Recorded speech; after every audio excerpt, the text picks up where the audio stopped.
It's rock and roll!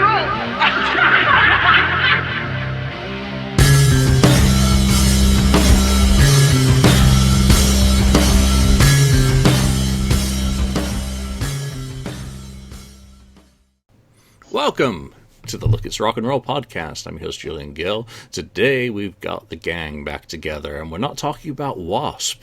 You might be surprised. This is not always the Wasp cast, though we do still have a few albums to go through on that little adventure. We'll be doing similar for other bands and their catalogs, especially for certain bands that are close to our hearts and, friends as well. So it should be fun. So hopefully you'll tune into that.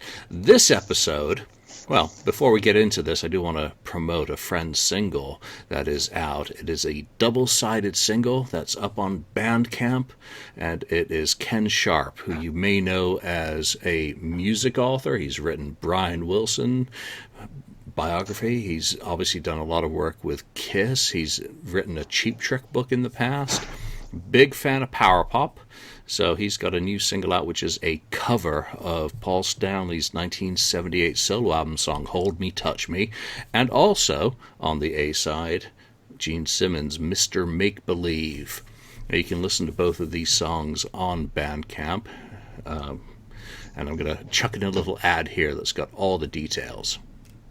You think you've heard Ken Sharp? You've not heard Ken Sharp. The new Ken Sharp double-side single featuring Ken's interpretation of Paul Stanley's Hold Me, Touch Me, and Gene Simmons' Mr. Make-Believe is available now. It's also available as a very limited edition vinyl single with picture sleeve in black and multiple colors of vinyl.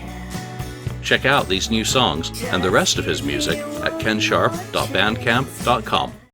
Alright, so hopefully you'll check that out. He'll be doing a very limited edition vinyl pressing for that single, which you can email him at the details that were mentioned on his website if you are so inclined. Alright, let's get into today's episode, which is Mark's pick. Mark, what did you pick for us and why did you put us through this? Well, this album is one that's very dear to my heart. I'll show you first what it is. It is Blue Murder. Yes, I have it on vinyl. Not easy to find on vinyl, just for people out there who might be interested later to get it.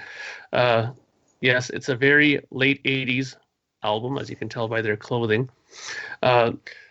This album impacted me quite a bit, like a lot. I mean, as a guitar player, I think if I'm going to cite anybody as an influence on me as a guitar player, John Sykes is right up there with Alex Lifeson, with Paul Gilbert, and with Tony Iommi for me as a guitar player. I mean, his tone and his soloing just completely, literally knocked me off the chair when I heard it the first time. And the first time I actually heard it was thanks to Columbia Record House, who had sent me a cassette copy of it, much to my chagrin at first. I was like, what the hell is this? I didn't order this. So I put it into the tape deck and I was like, whoa, it literally stopped me in my tracks when I heard it the first time. Like, this is fantastic. And then when I did a bit more digging deeper into it, I realized this was the same guy who played guitar on the Whitesnake 87 album.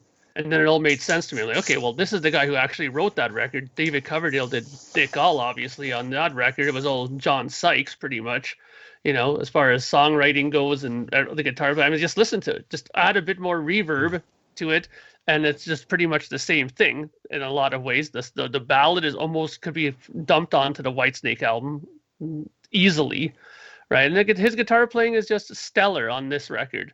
I really loved it, and my friend also ended up getting it from Columbia House as well.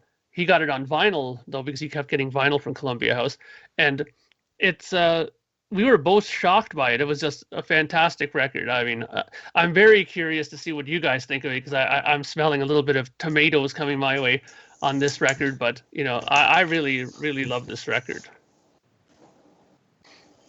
All right, so I wasn't too thrilled when you picked this one, to be perfectly honest. I remember hearing it back in the day, and I'm going to take exception to something that you said, that John Sykes basically wrote the 1987 Whitesnake album. That is false. That is fake news. Crying in the Rain? Here I go again? Okay, well, okay, so those were on the other albums, but I mean, basically, he bettered those. But the rest of them, Okay, so Bad Boys, Children of the there Night, are a few. that's no Marsden, and that's for sure. Yeah, that's not Moody and Marsden, that's for sure. All right, so Blue Murder. Let's just do a quick history of this band. It was formed when guitarist John Sykes was sacked from Whitesnake in 1986. Of course, he had recorded 1987 with the band. He had also done all the overdubs. Was it him or Vandenberg who did all the overdubs on the Abomination of Slide It In? His sonic signature is all over 1987 in terms of guitar work, in terms of writing. But that album is actually, that's got to be a show on its own, because that era of Whitesnake I do want to talk about separately, perhaps album by album as well, if we can find a panel that wants to go from 1977 onwards. So he initially worked with Cozy Powell, Tony Franklin, of course, who did stay with the band, and vocalist Ray Gillen. That was when I first became aware of the band. There was, in the rock mags, Ray Gillen had exited Sabbath and was apparently going to hook up with Sykes and work with him on a project. And I was like, I loved Ray Gillen. So I was like really excited about that. I didn't know who the fuck John Sykes was at that point, so I really didn't care. It was about the vocalist, though he soon left and kind of formed, Badlands, wasn't it? So Powell left and went to work with Black Sabbath on the Headless Cross. So then Sykes rejuggles the lineup, gets Carmen Apiece and vocalist Tony Martin.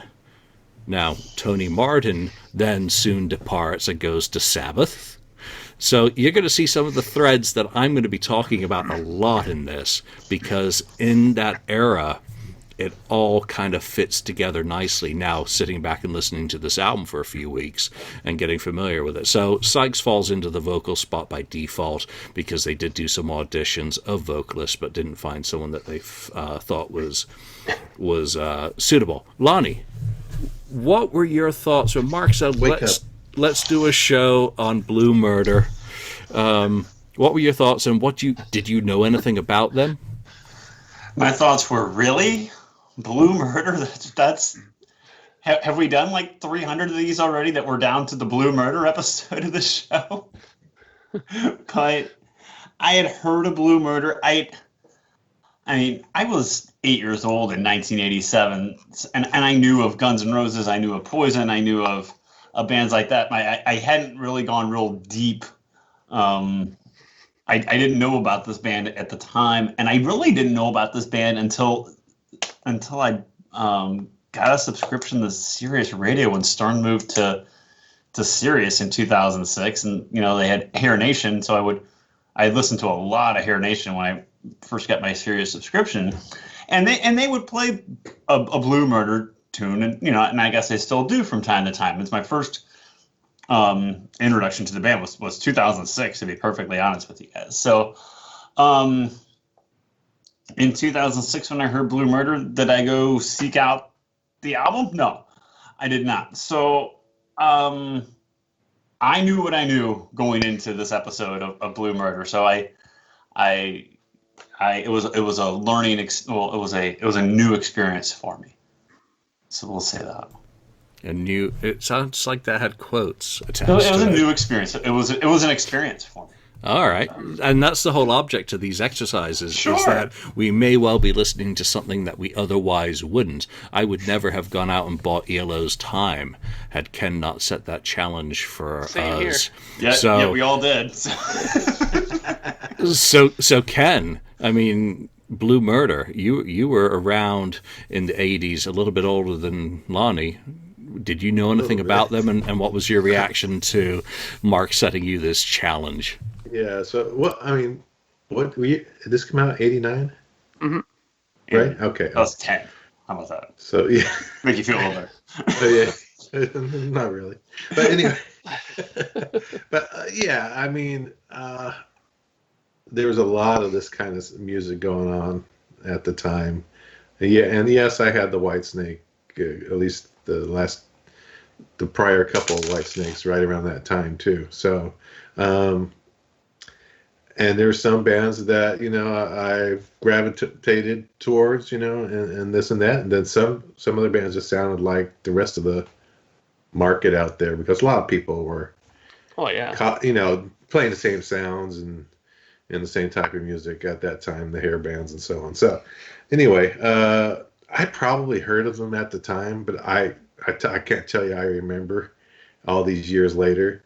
It sounds familiar to me that I did hear. I knew John Sykes, names like that, Cozy Powell or whatever, not Cozy Powell. I mean, was the drummer? Carmine Appice. Carmine. I don't know why I said Cozy Powell. Anyway, yeah, Carmine and so on. So I knew those names.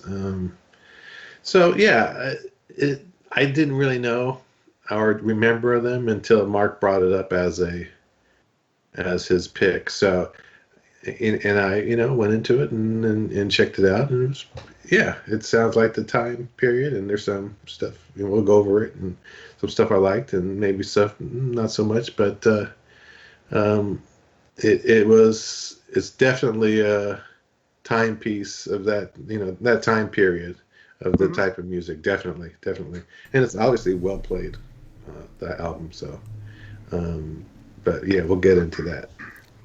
I'm just looking at my notes for this episode, and the next question is, what was your entry point to Def Leppard? Yeah, I was confused by that. I clearly have not updated my skeleton since that High and Dry episode. So we've all covered our entry points. I mean, I remember I was living in Singapore at the time, so I didn't buy the cassette because the logo was orientated the wrong side on the cassette. It was horizontal rather than vertical, which I hated on cassettes with a passion when they did that. It just completely clashed. So I did not buy it. I don't even remember hearing much from that album. None of these songs rang a bell when I played the album, but I'm sure I did hear some back in the day. So, let's start with the initial impressions of the album, and Mark, you kind of summed up your initial impression, but, give it to us full on. What are the things that you like and dislike about this album so much that it is important enough to you to challenge your friends to listen to and discuss on a podcast? Okay, and I'm going to try to be totally like, straight down the middle, call it like it is. I'm not gonna like overly polish it. I'll be honest. If there's something shit, I'll admit to it. But I really love this album. Guitar playing wise, obviously. I mean, John Sykes to me is a very underrated guitar player still to this day. When I listened to some of his soloing on even the Whitesnake records, I was like, wow, this is like incredible stuff. I mean, when you have people in Guitar for the Practicing Musician magazine having a bitch of a time transcribing your guitar solos, you're doing something pretty complicated, So I was all in because at that point, I was really early in my guitar playing and my learning, and everything I was getting at that point, I was just sucking up like a vacuum cleaner because it was just like, wow, this is so good. This is so cool. And his guitar tone was just something that immediately caught me, that early sort of, Mesa Boogie rectifier tone, the really early stuff, and, that early kind of over modified Marshall sound. I loved it. And I also loved the fact that when you listen to the rhythm section of this band with Carmine and Tony Franklin, I mean, if you listen to some of those things that they're playing underneath some of his solo parts, that's not simple 4/4 stuff. Some of this stuff, they're going off here and there. You're doing odd fills and odd meters here and there. It's like, wow, like for a young guy who was playing guitar at that time, was like, wow, what the hell is, like, what are they doing? Like, I was just trying to follow along on rhythm guitar, you know what I mean, at that point. So it was like really tricky, some of the stuff. I thought that John Sykes was also a great singer on this record. I really loved it. And when I found out that there were other people who were much better singers that were involved in this stuff, and that it was kind of was dropped in his lap to do it, that even, put him up on a higher ladder for me, because I was like, wow, not only can this guy play guitar amazingly well, but he's a pretty good singer. Sure, he's not maybe Ray Gillen or he's maybe not Tony Martin, but he definitely sang it the way it needed to be sung, I thought, on this record for sure. And the other thing I think that I really enjoyed was the production. I mean, sure, it was 1989. It was Bob Rock's first production job on his own. You know, this was coming off of, I think, Permanent Vacation in that time when he was still engineering for Bruce Fairbairn, and this was his first full-on, like, you know, I'm doing it alone production job. And I think he did a great job. You know, I mean, there was a lot of confidence in it. John Kalodner is behind this record. I mean, it's there in big text on my, you know, on the inner sleeve. And I mean, they got 3 separate engineers to do the mastering for this: a separate master for the cassette release, a separate master for the CD release, and a separate master for the vinyl. So if you don't believe in that record, you ain't doing that, you know, for that. I don't know many other albums I've read that have had that done to them, you know. So I really liked it. And what is not good on this record, I think? Well, I mean, I think everything for the most part is great, but the one thing that I think he definitely needed help with was the lyrics. I think some of the lyrics are pretty cheesy on some of the songs. I mean, some of it is really syrupy in spots. But I mean, you know, and even Sex Child is a little like, okay, I know it's 1987, but come on. You know, some of it was a little bordering on tacky. But other than that, I think that musically, there's nothing I can complain about. I mean, overall, there's not a skipper for me on this record at all. I listen to it top to bottom all the time, no matter what. But that's my kind of view on the record. Yeah, 1976 called for that song. It might have just gotten away then. Lonnie, your overall impressions of Blue Murder? I was impressed with the guitar work. I thought the guitar work was extraordinary. I wasn't impressed with the catchiness of the tunes. I listened to this album a lot the last week or so, and I never once caught myself walking around with one of the songs stuck in my head. I really tried. I listened to it a lot, but it never. And I really judge it by how much I can't get it out of my head, and I didn't have that problem. So. And when I liked it, when I listened to it the first time, I thought, oh, okay, well, it's okay. And as I listened to it a little bit more, I was just like, I got a little more turned off as I kept going. To be honest with you, Mark, you mentioned Sex Child, and he said like the lyrics might be a little cheesy, and I know the 4 of us typically do a Kiss podcast together, but. Gonna slip and slide, come inside, girl, and then the next line is Sex Child. That's a little much. So yeah, well, that's what I'm saying. I'm kind of glad I didn't catch myself walking around singing it this week, because I might not be sitting here right now. Woo! Out for your jog, singing along. Right. It's real good. The guy who drives the neighborhood running by that elementary school that's closed. Oh, right. My God, you hear what he was singing there? There's nothing strange going on here at all. So you know, it was a little cringeworthy, and I was like, and I didn't notice that at first. Like, I went back, and like, is that what I just heard? Yeah, it was. So and we'll sit here and talk about Kiss lyrics all the time, but that was a little much.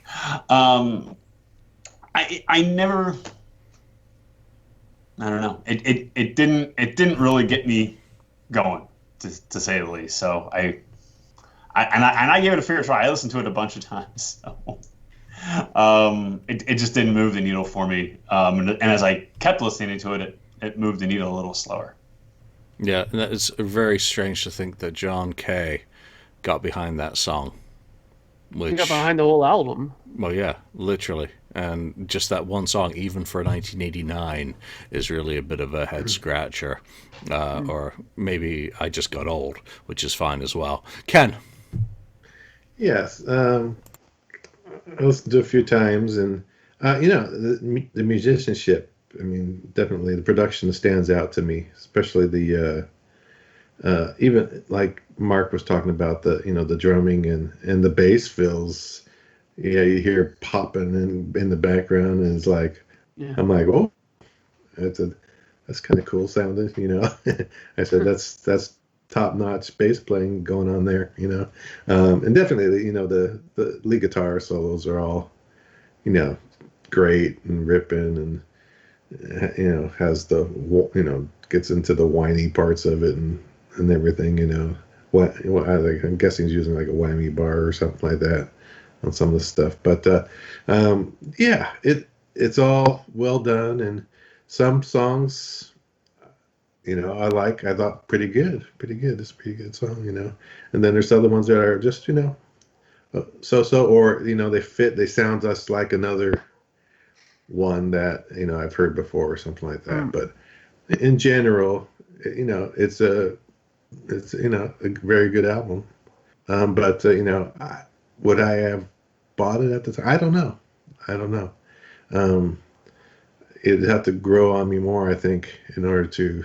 I mean, it's a couple songs that I think are standouts, definitely. But would I buy it? I don't know. I still don't know, unless I hear it a little bit more. Yeah, I think thank God for Spotify, because Sykes probably earned 0.003 cents from me listening to this album in preparation for this episode, which I think one of the things to go back to is some of the singers that were auditioned were David Glenn Isley and Derek St. Holmes.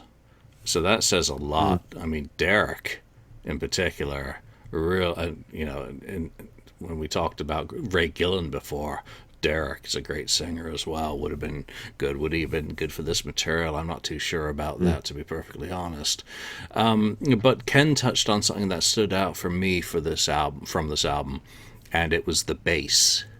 Yeah, I mean, it really sounds good how this album is produced, and Bob Rock did an absolutely outstanding job.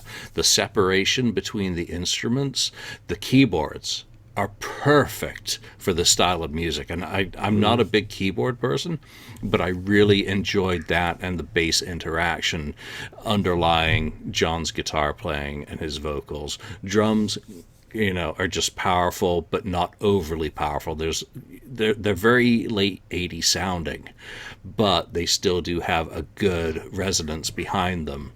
So the production is absolutely first class, really, really good. I'd actually put it as one of Bob Rock's best produced albums in terms of its overall sonics. Now, the material. Overall, there's a few standout tracks, and we've already mentioned that one track, which is just a piece of garbage. It really is filler. Virgin killer material, really, really bad. But there is some good stuff on the album. I just do find that I could put this album in a group of 5 in a bucket and make a playlist out of them, and they all sound the same. And those albums are Sabbath Eternal Idol, Headless Cross, Yngwie's Odyssey, and Whitesnake 1987. Put all of those albums together, they're all cut from the same cloth in terms of their dynamics, in terms of their guitar interplay, in terms of their kind of songwriting. They're all the same thing. Now, 4 of those albums I love, and this one is just trying to nudge its way in, and it manages to do so with a couple of songs, but we'll talk about that as we move on. But overall, I'm glad Mark made me listen to this. There are some good songs. It makes it very clear what he contributed to Whitesnake, which I do agree with Mark's opening comments. And he's an absolutely fantastic guitarist and a really decent vocalist too. But his other band members are pretty freaking strong as well. All right, so let's move on directly into favorites and pick the 3 songs that stood out the most for you. Let's start with Lonnie on this. 3 that stood out the most were, I like the song Blue Murder. If there is a song that I almost caught myself singing with it's a little more catchy. I almost found myself singing along with that almost. Riot was good as well. I think the guitar work on Riot was really, really good. And I don't know, for a third, I'm gonna go with Black Hearted Woman as my third. And we'll get into the singles in a minute. When like Jillian shared what the singles were, I was surprised because they didn't make my favorite 3 tracks on the album. And it's always interesting exercise to do when you're exploring new material is pick your favorite tracks and then go back and find out what the singles were, and then you're like, well, that's an interesting choice. Whereas if you're a fan of the band, they release a single, you're like, oh, okay, that's great. But exploring an album, that's, 30 years old and, like, oh, I wouldn't have chose that, but, maybe the songs that I like the best are B-sides at the best, maybe, so that's always an interesting exercise. So, but I think the guitar work on these three songs that I like the best is very extraordinary. Like I said in my opening statements about the album, I thought it was very, very timely guitar work too for 1989. It's like Julian had mentioned, you can put these albums in a bucket with what else was coming out at the time and what was popular at the time. So, the guitar playing is great. I found at the same time I found it a lot easier to pick my three least favorite tracks than I did my three favorite tracks on the album, unfortunately. So, Mark, are you offended that I said I could throw it into a bucket with Eternal Idol, Headless, and Odyssey in 1987? I mean, is that good company or bad company? I mean, I'm not offended by it. I mean, look at it. I'm not going to say that this album is, has stood the test of time and, is timeless. And, obviously it's not that because, there's a very much some production elements of it that are of its time. Like you said, obviously the Whitesnake album is it's like a sister record pretty much to this. And, you think about Yngwie Malmsteen's Odyssey, I think that was absolutely brilliant that you brought up that album because there's a lot of similarity production-wise on that album, for damn sure. And, they're not even related in any real way if you think about it. And the Sabbath albums, they have a similar production style to it too. Reverb was the friend of engineers and mix engineers at this time period. There is reverb everywhere on every single album. Guitars were soaked in it, drums were soaked in reverb, and this was no exception. So I wasn't offended by that comment at all because it's just like even Lonnie said, this is something that when he heard it, he believed it came from 1989. Yep, good. Okay. Ken, your three favorites from this album and why? Why? Let's see, I wrote something down. Let's see, it wasn't Sex Child, no. No, let's see. Well, one of them was, I guess, one of their singles, Jelly Roll, right? Was that a single? Mm-hmm. Yeah. Yeah, so I thought that was kind of cool. I like the electric kind of acoustic that was in it, really. And then I said, well, it's a really good song. I said, is it a ballad? Kind of, in a way. It's a semi, ballad. I said, and it has a real good chorus. So I like that one. Blue Murder is another one. This is another one of those bands who do they name their album, one of the songs that they've written. You got Bad Company, Night Ranger. I can go on, right? The list goes on. They go, what are we gonna name the band? I just Blue Murder. That's the song. I have to do that. But anyway, that's a great rocker. Real cool solo on that one. Melodic. Find that one very melodic. Cool solo on that one. The drums in that are great on that song. So I picked that one. And then third would be, I'm going to pick Billy. I like the riff change in it that goes on. And then another, awesome solo on that one. I know I wrote down a cool song. So on that, I was listening to it. So yeah, those are the three that I pick for now as my favorites. Yeah, and that's the whole idea to listening to music. You don't have to write a thesis justifying, something. It could be nice guitar, nice bass, chorus, as to what is catchy. All right, Mark, this is your album. What are your three favorite songs from this album and why? Well, believe it or not, this is incredibly difficult for me to pick three because I love the whole album top to bottom. But okay, I'll give it to you the way I've always kind of told people the songs that I love the best on this record. My favorite song on this album has always been Riot, the opener on this album. I mean, I'll never forget the very first time I heard that song. You know, the big sweeping keyboards, and they had that, you know, that little bass line at the top, because he plays, don't forget, he plays fretless bass on this whole record. There's not a fretted bass note on this album to be found. It's all fretless. It's unbelievable. And it's just so melodic sounding, and whenever he goes up and down the neck, you can hear it a mile away how it sounds like. It has like weird tones whenever he does it, right? And I was, you know, listening to this. I'm like, what am I listening to here? And then all of a sudden, when they do that big drum fill and that world's longest pick scratch, and he does that, I was like, wow, that was so cool. I was like, you know, you got to remember too, I was like, what, 17 or 18 years old. I was like, this is unbelievable. You know, like when I heard that the first time, I was like, it just knocked me over, like, completely. I just thought it was the greatest thing I've ever heard in my life. And the guitar is so huge sounding, especially if you listen to it on headphones. It's like, wow. So, and the guitar solo in this song is fantastic, like absolutely top shelf guitar solo on this song. So that's always been a song that really, you know, has stayed in my brain ever since I heard it the very first time. My second favorite song for sure on this album is Blue Murder.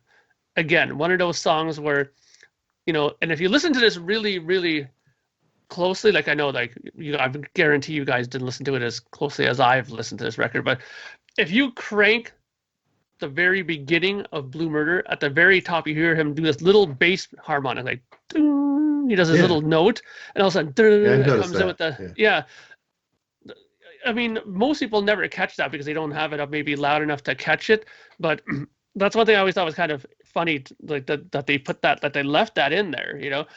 But that drum beat, I mean, Carmine, I tip my hat to you. That was such a fantastic drum beat in that song, you know. And then, you know, he's down tuned to like drop D tuning for that song, and that production thing where he does the guitar, it comes in left, right, left, right, left, right, left, right. How it comes in like that production on it is just wow. It sounds really cool. I mean, Bob Rock really wanted to show that, you know, he was worthy of doing production on records, and I think that he really proved it with these kind of little tricks that he did on the album itself. But great song, catchy. I think the chorus is memorable, easy to remember. That song, I think, for sure. And I've always loved the guitar solo in that as well. Third song, I mean, I could pick really anything as my third song, but I guess if I had to choose one song, I think I would also probably pick Billy. I think Billy is a song that's really, really good on this record. I mean, the lyrics can be a little bit tacky, but I love the guitar riff on it, and I love the bass interplay in it too. That how he kind of mimics some of the keyboard lines in there on the bass. Fantastic. And I remember seeing a television studio performance of them doing this song. I don't remember what show it was they were on, but they played this actually as a, you know, as a three-piece in this studio thing. It was like a daytime television show, I think, or something, but it was really interesting to watch it. Great performance. And I really think that it's one of those songs where he sang really well too. I mean, most people, when they talk about this record, they always talk about his guitar playing and his soloing. But, you know, I think it would be a crime not to mention how good his singing is, especially on a song like that too. Riot, Blue Murder, this song, I think he sings really, really well on this. Yeah, it seems that there's a lot of love for Blue Murder, the song, between the three of you. That's probably the one. All right, so when I was trying to determine what my favorite song was, I was very scientific in my process. I've mentioned all those albums that I feel that these could fit into, so I divided the piece of paper into sections. The first quadrant is songs that sound like Whitesnake 1987 or Slip of the Tongue. The other section is songs that remind me of Sabbath, Headless Cross, Eternal Idol. The next quadrant is the songs that remind me of Yngwie of the era, which Riot is definitely, you know, waiting for Yngwie to unleash the fucking fury and call for. And then, of course, the final quadrant is the songs that sound original. Unfortunately, one of those songs is a song whose title I refuse to say. We've already mentioned it as being a Outcast from 1976. But my favorites. And Jelly Roll, Ken, did you pick that because it's a Gene Simmons demo title? I mean, that He one's loves Gene. You know what? I when I first saw that, I was like, oh, they do a cover of Gene Simmons. No, but yeah, that it crossed my mind, but I didn't pick it because of that. No. that one was actually stolen from Coverdale Page, I think. Because it sounds like it could fit on that album as well, and that is actually one of my favorite albums. I love that album. Yeah, that's another show. All right, my favorites: "Valley of the Kings," the first single. Probably because it could have fit on "Eternal Idol," which I love.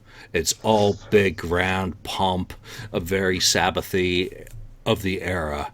Could have been on Seventh as well, for that matter, or Headless. Those three albums, vastly underrated. Not surprisingly, I think number 2 is Ptolemy. Big, fat, atmospheric, even with the pinch harmonics. And I hate pinch harmonics. It makes me think of Zakk Wylde and then makes me want to punch a wall. It's just one of those things. Wow. Yeah. No. Zakk was fantastic. I didn't know.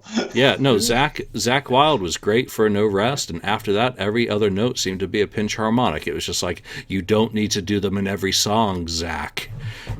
And he really overdid. Like Paul Stanley and the Ebo, Zakk and the pinch harmonics just became a little bit excessive, but I love them in this song. They work, and again, it's all big, kind of Iron Maiden-y in terms of subject matter and delivery. Yeah, the lyrics are a little bit not to that same standard as you might get from, a really good Iron Maiden song, but musically, I think this is kind of next level. It's completely different creature to Iron Maiden in terms of the musicality behind it. And then finally, Black-Hearted Woman. Because I think this is a complete clone of Bad Boys from the 87 album. They're basically the same damn song, very stylistically similar. And I love that song on the Whitesnake album, so it's not surprising that this one really jumped out at me. There's a lot of good stuff. I mean, I was thinking about Billy. There's some really good guitar work on that in particular. That's one of the songs that really shines. But no, those three are really it. All right, pick your 3 least favorites. Mark, I'm going to start off with you because you said you love this album back to front, upside down, and sideways. So I'm going to make you pick 3 that are the lesser on the album to you.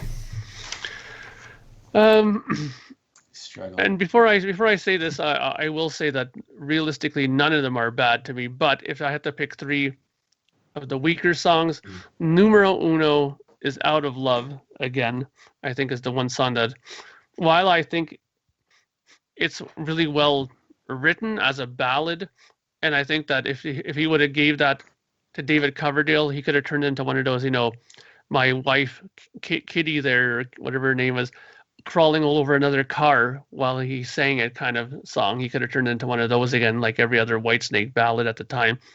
But again, I think that the guitar solo in that was still really great, but it is definitely weak. It's very syrupy, and it's really long for a ballad. It's like, wow, it's like almost like 7 minutes long. The other song that I don't like as much, obviously, is "Sex Child." I think it's kind of, I don't know. The lyrics are just. I just think the you don't lyrics have to say it because we all said it. No, I know. I'm just saying that it's just it just ruins an otherwise pretty interesting song musically.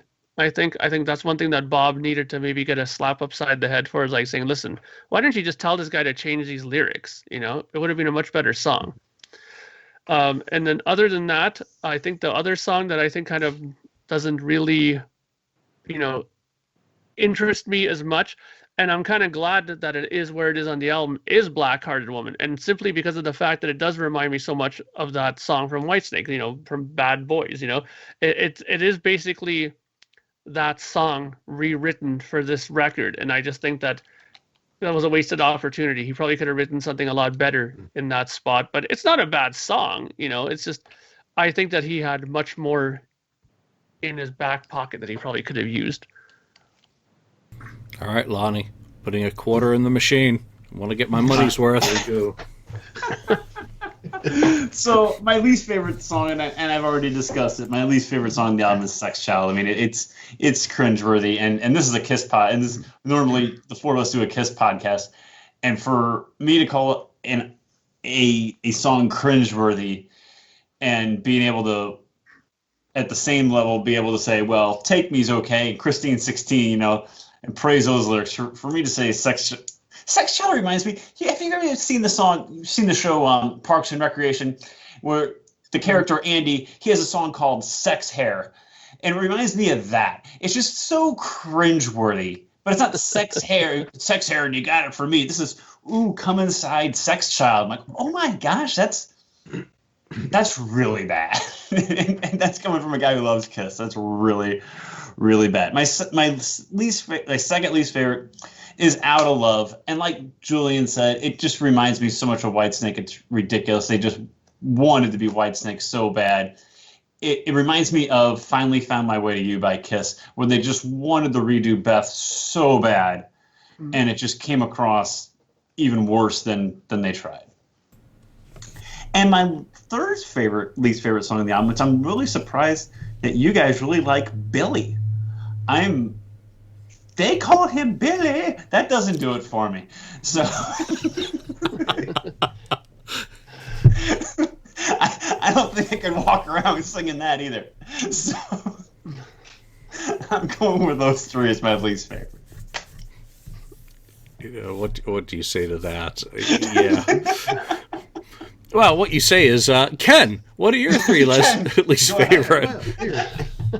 I wrote notes. You know, I got a little list, whole page of notes. But anyway, the songs that I didn't care for that much. Definitely Out of Love. I wrote that it was good. I said, but it's dispensable. Too long. I said, it's a little sappy. Mm-hmm. like too many other songs of the period. So that's one of them. Also, Black-Hearted. I have to pick Black-Hearted Woman too, I guess. Though I call it, it's kind of a straight ahead rocker song. But I mean, again, I said it's okay. The bridge before the solo was okay on that. I thought was pretty good. But that one, and then third one, I'm gonna say is it pronounced Ptolemy? Mm-hmm. Yeah. Which is, I had to look up what that was. But anyway, it's it's an epic kind of song. But the problem is,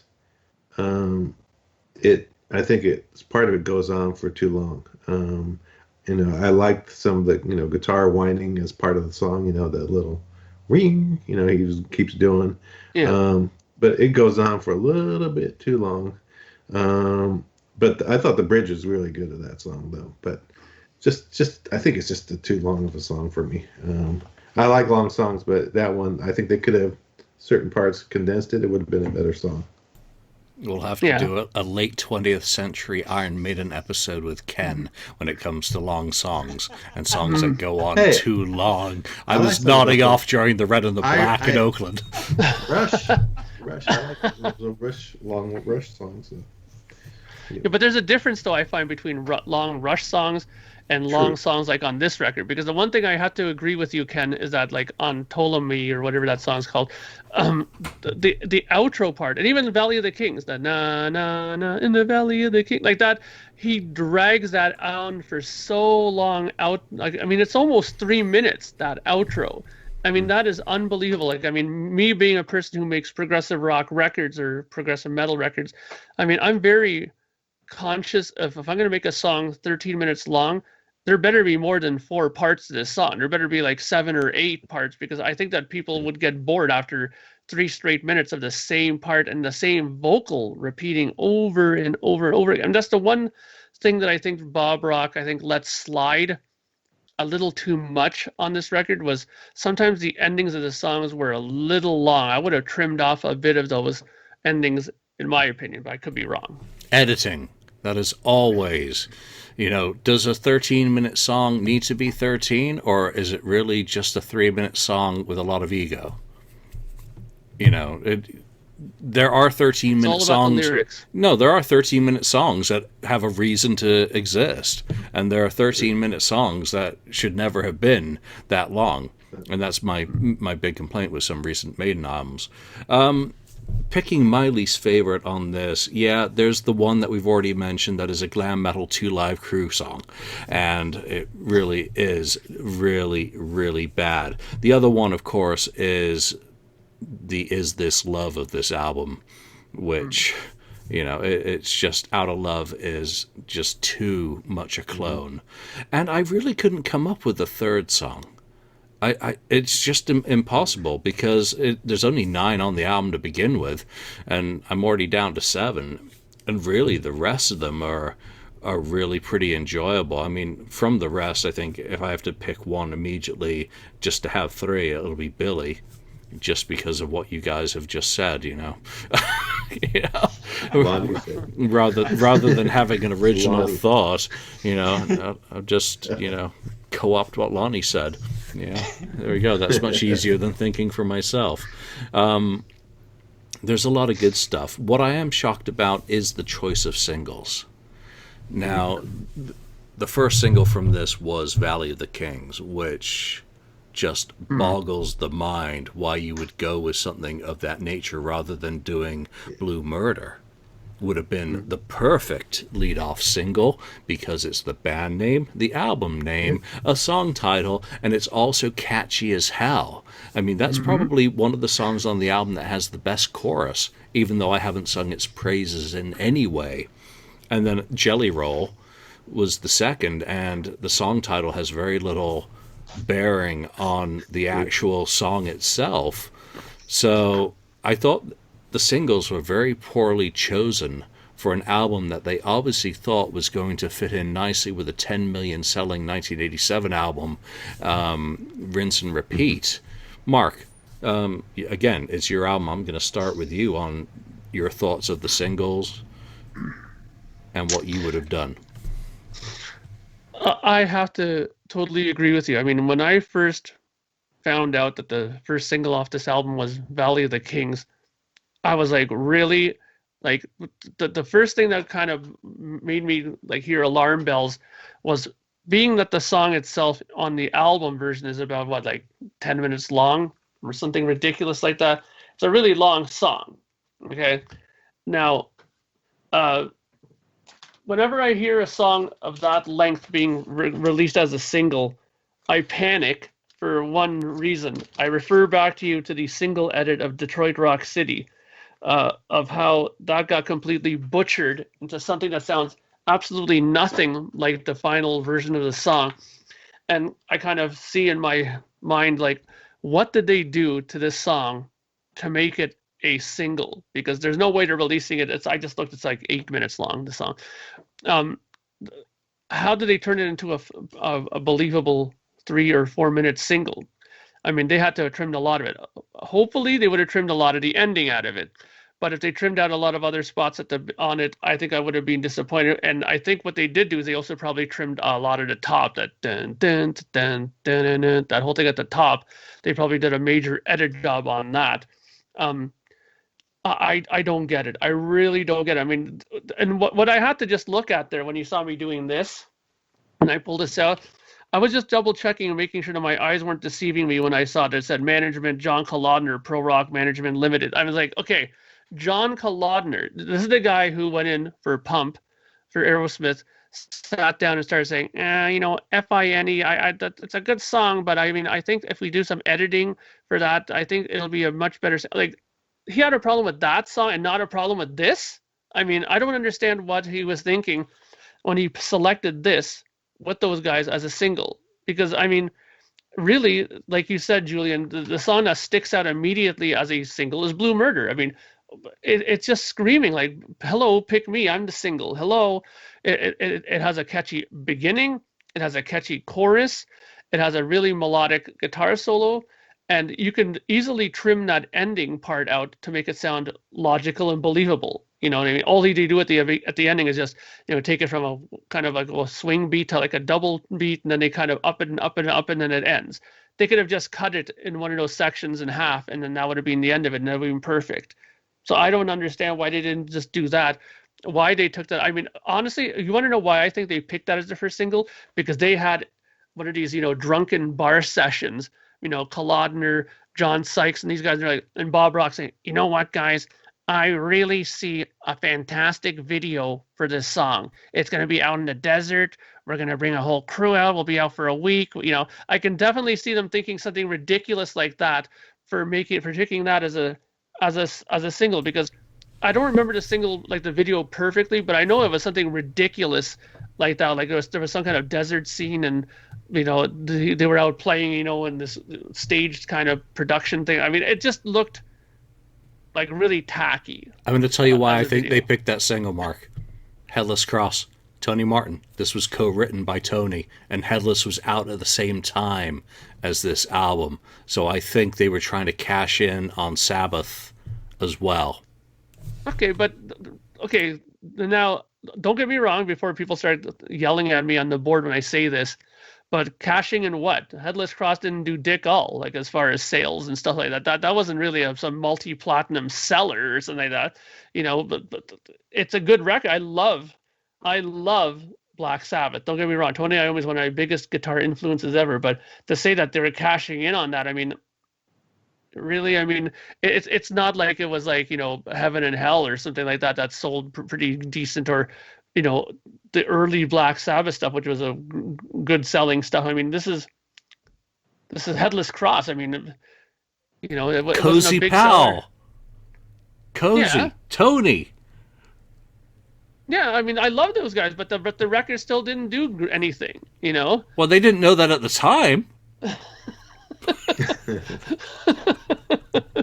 That's True, but here we are 30 years later. Yeah, it's easy in hindsight, but I'm firm. I'm sorry, Ken and Lonnie. This is becoming a back of table tennis with Mark and Julian. No, I firmly believe that they thought because Iommi was coming out with an album, Cozy Pal, that name power back at this time. Think of all the bands that he had cycled through. Tony Martin coming in, Eternal Idol. No, it hadn't been a good seller, but Headless was massive in terms of the perception of it coming out in Europe at the time. And again, I only approach it from the European point of view. And no, it didn't amount to dick all in the end, but I think preemptively, Kalodner had his eye. He was always one who said that he listened to the kids. The kids were excited by Cozy Pal and Tony Iommi and Tony Martin being in the same band. So I think Kalodner and his ground radar totally got suckered by that perspective, which is why they put Valley of the Kings out as the single one that Tony Martin had co-written. Sorry, guys. Quite all right. You put a quarter in me this week. Yeah, how about that? Julian goes off the rails. I thought Lonnie was going to go, He's like, please let this episode end, please. That meme this afternoon. All right, Mark, I'm going to move on to the other guys since we've gotten way off track. Lonnie, the singles from this album. Again, like I said earlier, I was really, when I looked up the singles, or Julian sent us what the singles were, I was surprised because I guess the two singles, Valley of the Kings and Jelly Roll, were just kind of meh for me. They're in the middle. I mean, and that's saying something because I sat here and I chose my three favorite and my three least favorite. Well, that's 2/3 of the album. Well, then two of the other three songs are the singles that are just kind of the kind of forgettable songs for me. Like, three songs stood out as bad. No, I don't like these. And then, okay, if I have to choose the top three, it's these. So they just kind of stood out in the middle, just kind of like white noise to me the last week or so listening to it. Didn't really move the needle one way or the other for me, or just kind of, I thought those two songs were more filler than anything else. So again, I would have gone with Blue Murder or gone with Riot as, I mean, you chose Riot to be the leadoff song. Yeah. Why not? That's very odd in and of itself that you choose a song to be the leadoff song, especially in 1989, that you choose a song to be the leadoff song on the album and it's not a single. That's kind of bizarre, especially in that time period. So, so for me, it would have been Blue Murder and Riot, and because these other two songs, they're just fine. I mean, they're good. I mean, they're okay. I guess they're okay, but they're nothing I would have chosen as a single at all. Yeah. The voice of reason has spoken. Ken, how about you? Come on, crack me up. The quote is to quote Tom Petty into the Great Wide Open. The A&R man says, "I don't hear a single." So yeah, that's kind of what it's like for me. I mean, I agree though. I would have picked Blue Murder as the single. Only reason I thought Jelly Roll maybe makes sense in a little way is because it's a little different. It's different from the rest of the stuff. It doesn't sound exactly the same as some of the other, you could say, Whitesnake copies or whatever. But yeah, Blue Murder, I think they should have left it at that. Just do one single and then stop. Sometimes you keep putting down singles, like, why are you putting out another single when there really isn't another single for, it's going to get airplay on the radio so much, So yeah, Blue Murder is it for me. Yeah, thank you, Lonnie, for mentioning Riot. That actually would have been a great single as well. Mark, let's just finish up with you. Back to your thoughts about the singles now that you've heard Ken and Lonnie's opinions. Well, yeah, I mean, I agree. Blue Murder should have been the main single off of this album for sure. Jelly Roll made a little bit more sense to me as a single because, like Ken said, it was a bit different from the record. Also, it was a very catchy thing. Acoustic guitar at that time was also very popular. Around that time, songs with acoustic in it caught not only guys' ears but girls' ears, and that sold records too, right? Mm-hmm. So, and I think that Jelly Roll was also able to be edited a bit better too, because they had that huge long monstrosity at the end of it there, the love can break your, and that's another like 3-4 minutes of just that. So they could have easily have just cut that right down and made it into a kind of tolerable single. But again, I keep wondering where Kalodner's head was at on this record, because so many things just, for a guy who has such a great ground radar, as Julian says, his radar must have been on vacation for this record, because how he didn't catch on to the lyrics in Sex Child, how he didn't catch on to the huge, overdrawn out ending on Valley of the Kings. I mean, what was he doing? Like, I don't understand. So anyways, yeah. So I just say that those were my thoughts on the singles. I think they should have did Blue Murder and just a really better edited version of Jelly Roll. I think we've covered most of the discussion on what did you think of the production. If you do have any final comments on the overall production of the album, do add them into this final question. The artwork is lame as hell. I'm sorry, Mark. I'm sure that cover looks absolutely spectacular on a 12 by 12 square, but in terms of grabbing at someone's eye, it really doesn't say a thing about what you're actually purchasing. I mean, it's almost, well, yeah, that the back says more. Yeah, the back cover, but you don't get to that. And again, like I mentioned, I didn't buy it because it was just basically the logo cropped on a cassette tape in Singapore. Ken, final thoughts on production and cover? Yeah, well, the production was great. Obviously, it was a real good job. And like Mark said, some of the songs, and I thought the same, dragged on too long. They should have cut them down instead of, keep repeating the same thing over and over. So that was good. The actual, the album cover, I agree. They could have come up with a better logo than that, at least, or they should have swapped it out and put the back picture on the front side, right? And with maybe a smaller some other Blue Murder logo in the upper, right hand corner or something like that. But whatever, they did what they did, and that happens with a lot of bands. So, it was good. It's a decent. I mean, it wasn't it's not a horrible album or anything like that. Where I'm gonna, throw it out the window or something. But it's good. It has a lot of good, decent songs that I didn't really know. I never listened to it before. So it was definitely an interesting listen. Nice, Ken.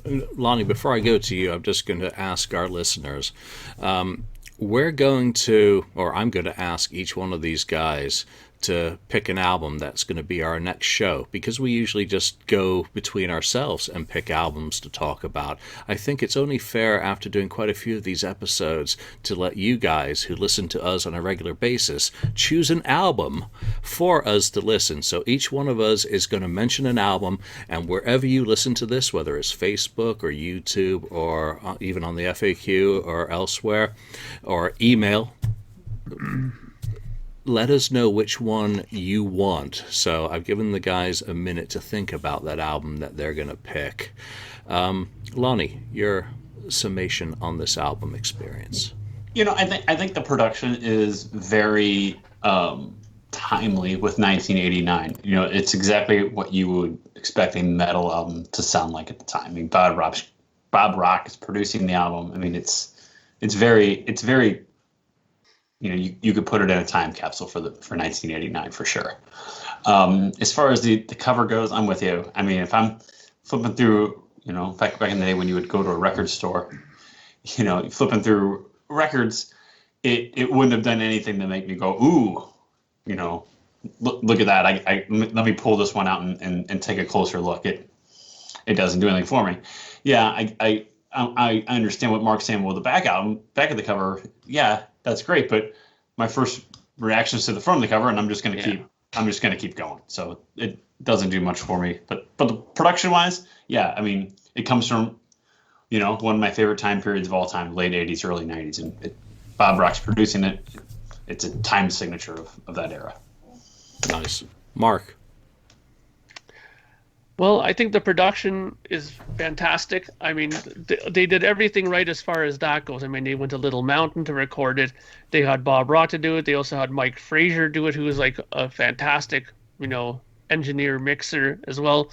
As I mentioned before, they had 3 separate engineers for the mastering of this. Greg Fuganti, who did the cassette.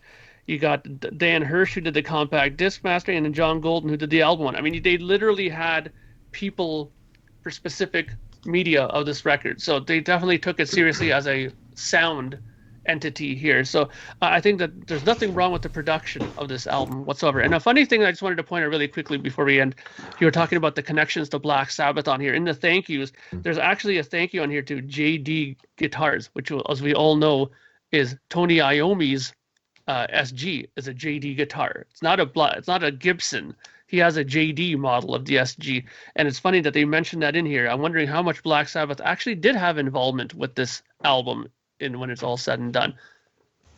The DNA. And the cover, sorry, I have to agree with Lonnie. I mean, as fantastic as it looks as a cover, like on Big, to me, the first thing that I thought when I looked at this is, what the hell does Blue Murder have to do with this cover? I'm just looking at water here. Like, what does that have to do with Blue Murder? What are they saying? That people die in water? People are getting killed in water. It's Blue Murder. I don't understand. Like, and the text of this, as grandiose as they tried to make it. If it was any more overblown than this, it would have turned into one of these kind of like black metal album logos that you can't read at all. You know what I mean? I don't think it's a very good logo, to be honest with you. And I love this record. So like I said, I'm going to call it like I see it, right straight down the middle, So I think the front cover is a disaster. I mean, it has nothing to do with the name of the album or anything. I don't know what they're trying to say with it. Hair metal pomposity. I mean, that's nearly as bad as Great White, their debut album logo. Shot in the Dark. Those are horrendous covers, which really don't do justice to the contents. Bob Rock's production, again, I've said it already, fantastic. The DNA of this album is right there with Coverdale Page, Whitesnake 1987, Yngwie's, which one did I say? Odyssey, thank you. I keep thinking Eclipse for some reason. So I mean, I'm going to go back and mix it in with all of those in a single playlist and listen to my work in the morning. Thank you for making me listen to this, because otherwise I never would have. And there is some really good music on it. That's one thing that really is interesting for us to dig through. All right, let's get to our next album pick. You guys, who listen to this show are going to get to pick our next episode, which will be after another Wasp episode, by the way. Lonnie, pick an album. My album is Velvet Revolver's Contraband. Ooh, nice from one. 2004. Be really fun to dive into the history of how that came together. The collaboration between Slash, Duff, Scott Weiland, Matt Sorum, and Dave Kushner. I think it'd be really fun to explore that, take a deeper dive into that. Nice. I actually own the whole catalog. Ken. My album pick is Love Drive by the Scorpions. Ooh. Yeah. Ooh, good pick. I would have gone with Lonesome Crow, but there we go. Mark. Okay. Well, since I was trying to rack my brain, the one record I wouldn't mind doing, and I'm sure they're not going to pick this, but I'm going to pick the Genesis 1983 self-titled, the Shapes one that has Mama and all that on it. Wait, which one? Okay, I know. Genesis 1983, like the one with the Shapes album. It's self-titled, but people call it Shapes because it has all those little shapes on the front cover of it. They have different colors on different Yeah. pressings of it, right? That's They no, changed that's the color? Abacab. That's Abacab. Oh, I'm getting mixed up. My Genesis records. Sorry. Genesis, the one that has Mama on it, and Okay. Okay, I'm struggling here. I still want to say Zodiac Mind Warp, but I've done so many other podcasts with one of those albums. I think I've got to go. You know what? Let's do Rock City Angels. Young Man's Blues on Geffen as well from this era, and it is completely different from what was their catalog prior to that. They were supposed to be a contender with Guns N' Roses, but they basically got buried. And well, they got reinvented first of all, and then buried by Geffen, so that Guns could. I think Lonnie would enjoy that actually. So, great album, really, really good album, and completely different than the rest of their catalog. So, you guys pick one of those wherever you listen to us, and that'll be our next episode while we delve into that. Yeah, okay, Ken. Stop trying to swing the election. Oh, yeah, I'm trying to swing the votes. All right, so that's it for this episode. Mark, thank you for selecting Blue Murder. Thank you for listening to this show. Thank you for making this deep into it and selecting our next episode for us. So for now, from Mark, from Lonnie, Ken, and myself, thanks for joining us, and we will see you next time. Thank you for watching or listening to this episode. Be sure to subscribe to us, like us, or even leave us a review. You can find us and join the conversation on Facebook.